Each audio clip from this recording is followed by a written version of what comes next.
SIFTER.com.au.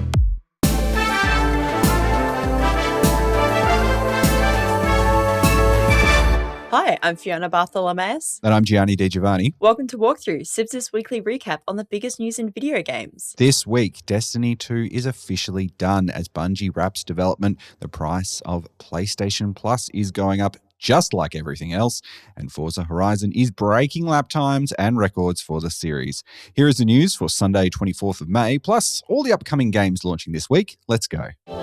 Join the SIFTER community on Discord at sifter.com.au/Discord. It's had a pretty good run, but Guardians, the Destiny 2 adventure is officially over as Bungie announces that the next update will be its last. In a post on their website on the 9th of June, the game will get its final update, but will continue to be playable for a long time after that.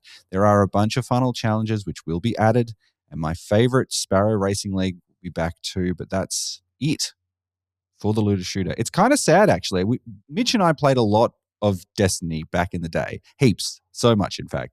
And so I do feel like a sort of a sadness. And while I have 100% moved on from that game, it is a sad thing to see that finally reach its end. Bungie did say that their next chapter is still to come, and the next game hasn't been decided yet, but surely they'll concentrate on the marathon development in the interim. Jason Schreier over at Bloomberg is reporting that with the end of active studio development on Destiny 2, major sackings are expected at the Sony-owned studio. Destiny 2 first released in 2017 and has moved between console generations, but this seems to be the last chapter in the series for now. Check out the linked post for the full patch notes, and we'll see you out there, Guardians. Speaking of PlayStation, they've done it again and increased their prices, but this time for their PlayStation Plus.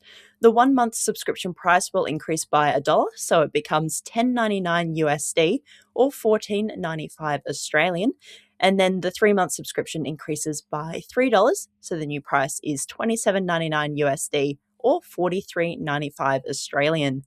Let's be real, it could have been a lot worse, but people are still pretty annoyed considering they only recently announced an increase to the PlayStation 5 consoles. The new prices will roll over starting May 20 for new customers or the next time your subscription is up for renewal. Sony is saying that ongoing market conditions is the reason for the price increase, but some people are saying, well, Xbox just cut their price of Game Pass, so is that really true? Like, does that actually make sense? It's a digital subscription as well. It's not like there's a physical thing you need to do. So, shipping PlayStations around the world is expensive, and we can kind of understand why. Those chips are more expensive too. Bit of a tricky one to understand.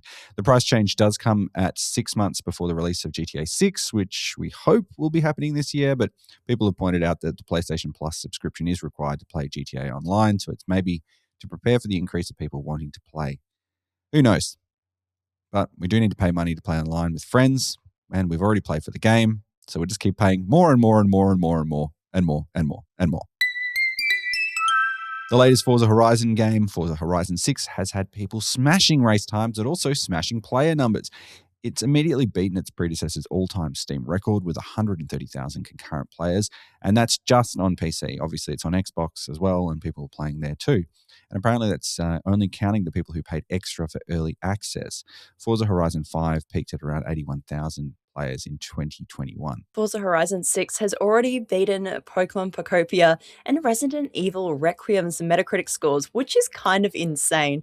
And despite the fact that the game isn't dramatically different from the previous entry, except for the Japanese setting. Give the people what they want, I guess, but maybe this will be Game of the Year contender? Probably high on Mitch's list this year. That's it for the headlines. Here are the games coming out this week. The famous British spy is back with a new game, 007 First Light. Look, hey, Fee, I don't know if you've heard the Lana Del Rey song, which is the theme for this. I really like it. I have not.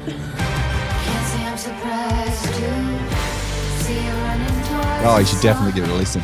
The action-adventure game follows James Bond as a young recruit in MI6's training program. It's a reimagined origin story and has everything: fight scenes, high-speed chases, espionage, lots of fun gadgets.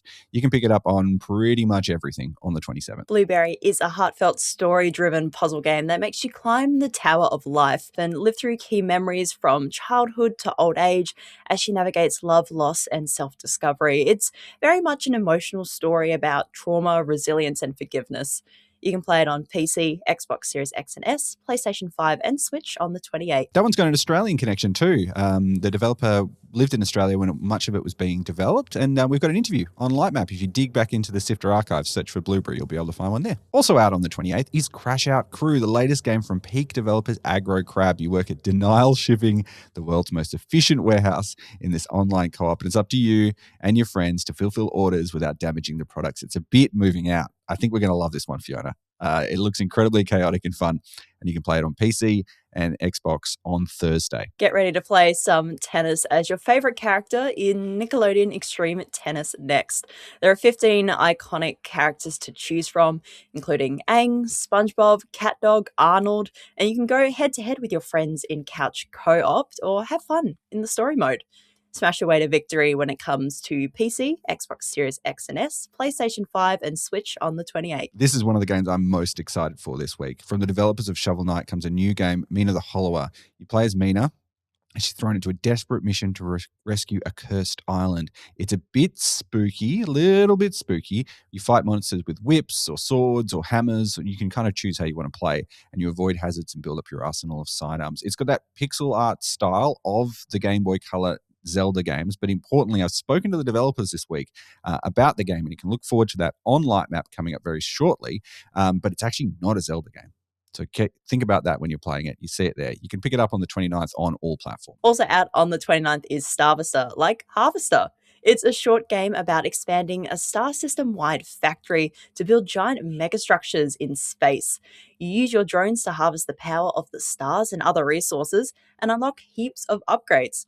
Create space constructions when it launches on PC on Friday.